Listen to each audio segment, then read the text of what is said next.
Hazrat Muavia ki sana kar raha hu main. Rasulullah also on other occasions gave him special du'as, and Rasulullah prayed for him, Allahumma allimhu al-kitaba wal-hisab waqih al-azab. Ya Allah, teach him the book and hisab, and save him, protect him from azab.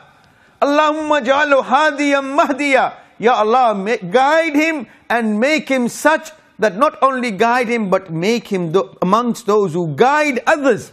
Hadiyan mahdiya, those who are on the right path and then guide others as well. So Amir Muavia radiyallahu ta'ala isn't just an ordinary sahabi. He is one of those extinguished sahabis, distinguished sahabis. One of those distinguished sahabis about whom Rasulullah sallallahu alaihi wasallam made special prayers and gave special advice to, personal advice to, because Amir Muavia radiyallahu ta'ala amongst his general honor of being a companion of Rasulullah, he had a very close relationship with Rasulullah as well. He was from the Quraysh, yes. He was from the other close tribe of Quraysh, Abd Manaf. But he was also from Banu Umayyah. But it is generally recognized amongst the people that Banu Umayyah and Banu Hashim were rival clans of Quraysh.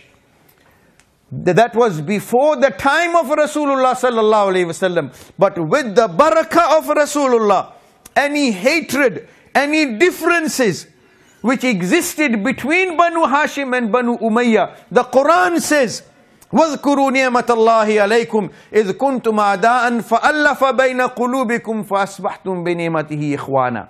Remember Allah's favors upon you when you used to be enemies of one another. Then Allah put love in your hearts, فَأَلَّفَ بَيْنَ قُلُوبِكُمْ فَأَصْبَحْتُمْ بِنِعْمَتِهِ إِخْوَانًا. So much so that you became like brothers. Message TV की नशरियात देखने के लिए अपने cable operator से कहकर message TV को अपनी cable पर चलवाएं या सैटेलाइट डिश पर ट्यून इन करें। आपका अपना मैसेज टीवी।